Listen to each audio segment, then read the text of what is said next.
पर चर्चा चल रही थी। लेकिन इसी बीच एक दिन पहले ही नीतीश कुमार ने आगे आकर एक ऐसा बयान दे दिया जिसके बाद से चर्चाएं गर्मा गई हैं। नीतीश कुमार ने कह दिया, अपना बयान दोहरा दिया जो वो लगातार पिछले दिनों से दोहरा रहे थे कि हम 2 बार गलती कर चुके हैं, अब ये गलती एक बार फिर नहीं करेंगे, तीसरी बार हम ये गलती नहीं दोहराएंगे। और इस बयान ने चर्चाओं का बाजार एक बार फिर गर्मा दिया और अब कहा जा रहा है, ये कयास लगाए जा रहे हैं, राजनीति के जानकार ये दावा कर रहे हैं कि नीतीश कुमार भारी दबाव में है और दबाव में आकर ही उन्होंने ये बयान दिया है। तो इस तरह की चर्चाओं के बीच अभी एक बार फिर सवाल खड़ा हो गया है कि आखिर नीतीश के मन में चल क्या रहा है। क्या 14 जनवरी के बाद वो कोई बड़ा ऐलान करेंगे या बीजेपी उन पर दबाव बनाने में कामयाब हो गई है? क्योंकि पिछले दिनों जब नीतीश कुमार दिल्ली गए थे तो ये माना जा रहा था कि पीएम मोदी से और जेपी नड्डा से उनकी मुलाकात होगी और उस मुलाकात में दोनों के बीच जो दरार पड़ी हुई है वो शायद भर जाएगी, ये दरार खत्म हो जाएगी और आगे के लिए जो स्ट्रैटेजी है वो तैयार कर ली जाएगी। लेकिन नीतीश कुमार बिना मिले एक दिन पहले ही वापस लौट आते हैं और इसके बाद से कहा जाने लगता है कि जिस चीज को लेकर नीतीश कुमार दिल्ली गए थे वो उन्हें संकेत नहीं मिल पाया और इसीलिए उन्होंने एक दिन पहले ही वहां से वापसी कर ली। इसके बाद सवाल उठने लगे कि नीतीश कुमार जो लगातार ये कहते रहे हैं कि वो अब कहीं नहीं जाएंगे, अब उन्होंने चुप्पी क्यों साध ली है, जबकि लालू यादव की तरफ से खुला ऑफर उन्हें मिला। 1 जनवरी को लालू यादव ने सीधे कहा कि वो चाहे तो आ सकते हैं, उनके लिए हमारे दरवाजे हमेशा के लिए खुले और इसी तरह नीतीश कुमार को भी दरवाजे खोल देने चाहिए। और इसके बाद जब राज्यपाल आरिफ मोहम्मद खान के शपथ ग्रहण में नीतीश कुमार से सवाल पूछा गया पत्रकारों की तरफ से तो उन्होंने फिर चुप्पी साध ली। वो मौन धारण करे एक स्माइल के साथ वहां से गुजर गए और आरिफ मोहम्मद खान को जवाब देना पड़ा कि आज ये सब मत कीजिए। और इस बीच एक तस्वीर भी सामने आई उसी राजभवन की और उसी शपथ ग्रहण कार्यक्रम की जिसमें नीतीश कुमार तेजस्वी यादव के कंधे पर हाथ रखे हुए हैं और तेजस्वी यादव नीतीश कुमार से हाथ जोड़कर नमस्कार कर रहे हैं और दोनों के चेहरे पर एक मुस्कान है जो बहुत कुछ कह रही है। कहते हैं कि तस्वीरें बहुत कुछ कहती हैं और उस तस्वीर ने भी बहुत कुछ कह दिया था। लेकिन अब अमित शाह के पटना दौरे से पहले नीतीश कुमार का अचानक से ये बयान फिर से दोहरा देना कई बड़े सवालों को खड़ा कर रहा है और ये कहा जा रहा है कि नीतीश कुमार पर दबाव बनाने में बीजेपी कामयाब हो गई है। तो अविनाश जी, अब आपके पास आना चाहूंगी कि ये जो कयास लग रहे हैं कि नीतीश कुमार दबाव में आ गए हैं, भारी दबाव में है, इसके पीछे क्या वाकई दबाव है या फिर नीतीश कुमार की कोई रणनीति है? हाँ, दबाव में नीतीश कुमार तो दिखाई दे रहे हैं। जिस दिन से अमित शाह ने सीएम पद के लिए उनका दावा एक तरीके से खारिज कर दिया है और ये बोला है कि बीजेपी संसदीय बोर्ड यह तय करेगा कि बिहार का सीएम कौन बनेगा, तो जाहिर सी बात है ये बात अमित शाह ने जो बोली है उसे नीतीश कुमार साफ साफ समझ रहे हैं कि यदि बीजेपी का संसदीय बोर्ड ही तय करेगा तो फिर नीतीश कुमार वो सीएम नहीं होंगे। तो उसके बाद से ही लगातार बिहार से जो खबरें आ रही हैं, अब जैसे 23 तारीख को नीतीश कुमार अपनी प्रगति यात्रा शुरू कर रहे थे और अचानक ही उससे 2 दिन पहले खबर आती है कि वो बीमार हो गए हैं और अपने उन्होंने सारे कार्यक्रम रद्द कर दिए। जबकि उस समय बिहार में बिजनेस समिट चल रहा था जिसमें नीतीश कुमार चीफ गेस्ट थे। नीतीश कुमार उस समिट में नहीं जाते हैं जिसमें 1.5 लाख करोड़ से ज्यादा के निवेश के MOU साइन होते हैं। जाहिर सी बात है बिहार के लिए बहुत बड़ा दिन था, लेकिन नीतीश कुमार उससे गायब हो जाते हैं और उसके बाद 2 दिन बाद जब वो अपनी प्रगति यात्रा शुरू करते हैं तो उनके चेहरे पर ऐसा कुछ लगता ही नहीं है कि ये आदमी 2 दिन पहले बीमार था। वो इतना जबरदस्त बीमार था कि बिहार के लिए जो सबसे बड़ा कार्यक्रम था वो उसने उसी से दूरी बना ली थी। तो साफ साफ उसी समय से समझ में आने लगा था कि नीतीश कुमार के ऊपर प्रेशर जरूर पड़ रहा है और इसीलिए वो बीजेपी के नेताओं से दूरियां बना रहे हैं, क्योंकि उस समिट में बीजेपी के सभी दिग्गज नेता मौजूद थे बिहार के। और उसके बाद से जो आप एक के बाद दूसरी घटनाएं आप जोड़कर देखिएगा कि जिस तरीके से लालू यादव का बयान आता है और नीतीश कुमार चुप्पी साध जाते हैं, तो खलबली सीधे सीधे दिल्ली तक मची हुई थी। सवाल अमित शाह से पूछे जा रहे थे, यह कहा जा रहा था कि अमित शाह के एक बयान के चलते एनडीए टूट रहा है।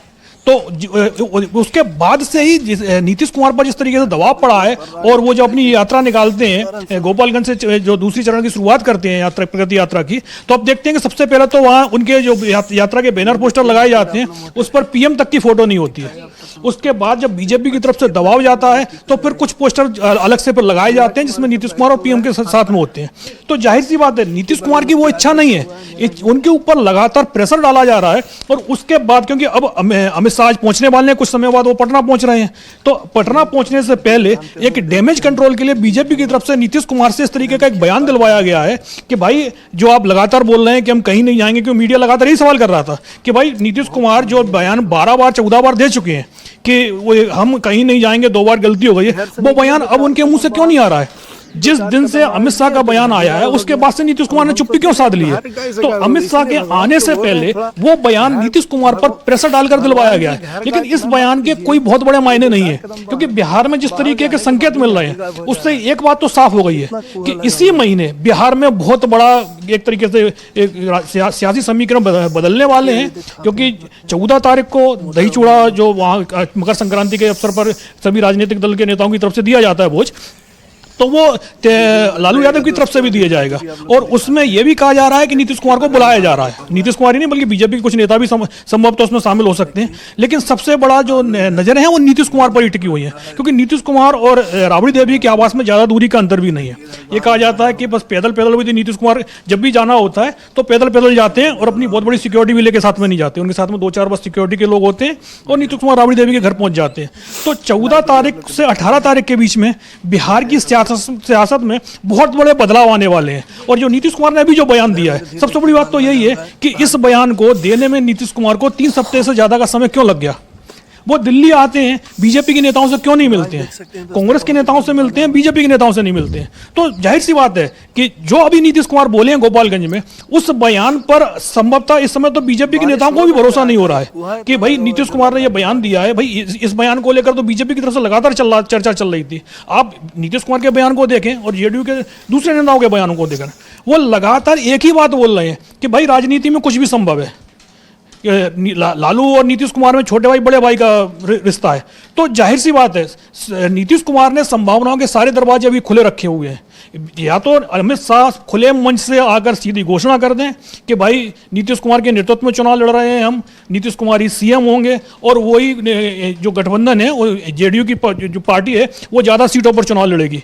अगर इस तरीके की घोषणा अमित शाह के तरफ से नहीं होती है तो आप ये मान के चलिएगा कि इस महीने बिहार में बड़ा बदलाव आने वाला है। जी, तो यहाँ पर जैसा कि आप कह रहे हैं कि ये जो भी बयान दिया है उन्होंने सिर्फ मामले को साधने के लिए दिया है, क्योंकि उन्हें ये लग रहा है कि अगर उन्होंने अभी से ये बयान दे दिया या उन्होंने अभी से खुलकर अपनी जो प्लानिंग है उसका खुलासा कर दिया तो 14 जनवरी में अभी बहुत समय है और इस बीच में बीजेपी अच्छे से कोई खेल कर सकती है। वो किसी को भी कोई लालच देके अपने पाले में ला सकती है और हो सकता है कि जेडीयू ही टूट जाए। और इसमें कई ऐसे नेता हैं जो अभी बीजेपी से काफी करीबी बनाए हुए, जिसमें ललन सिंह का नाम तो सबसे पहले ही आता है। तो नीतीश कुमार, और ये बात हर कोई जानता है और नीतीश कुमार भी अच्छे से जानते हैं कि बीजेपी पार्टियों को तोड़ने में या अपने कोई लालच देकर अपने पाले में करने में किसी भी व्यक्ति को बहुत ज्यादा माहिर है। नीतीश कुमार कई बार इधर उधर कर चुके हैं, तो नीतीश कुमार ये बात अच्छी तरह जानते हैं। तो इसीलिए कहा जा रहा है कि डैमेज कंट्रोल के लिए, कि डैमेज ना हो जाए इसको रोकने के लिए ही नीतीश कुमार ने अचानक से आकर ये बयान देकर बीजेपी को शांत करने की कोशिश की है।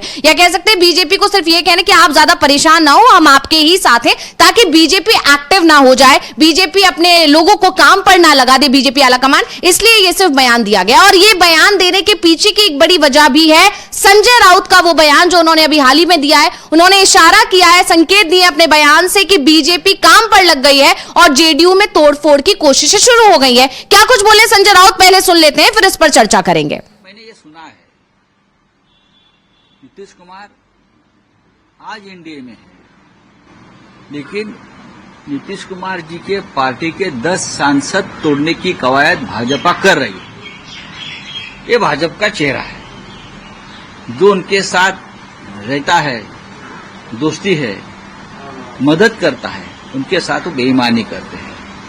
हमारे पास खबर है कि जेडीयू के 10 सांसद बीजेपी तोड़ने जा रही है, इसीलिए नीतीश कुमार जी बहुत डिस्टर्ब है और कुछ अलग निर्णय वो ले सकते हैं। ये मैं सुन रहा हूं, लेकिन मेरा विश्वास है बीजेपी ये कर सकती है। बीजेपी पार्टी तोड़ने में उनका एक क्या बोलता है, एक नशा है उनको, पार्टी तोड़ने के नशा, मित्रों की पार्टी तोड़ने के नशा उनके ऊपर छा जाती है। तो अब नीतीश कुमार की पार्टी और उनके सांसद बीजेपी तोड़ने जा रही है।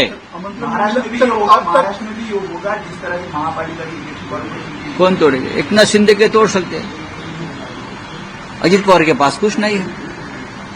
एकनाथ शिंदे के तोड़ सकते हैं खान से। आमंत्रण नहीं मिला प्रधानमंत्री को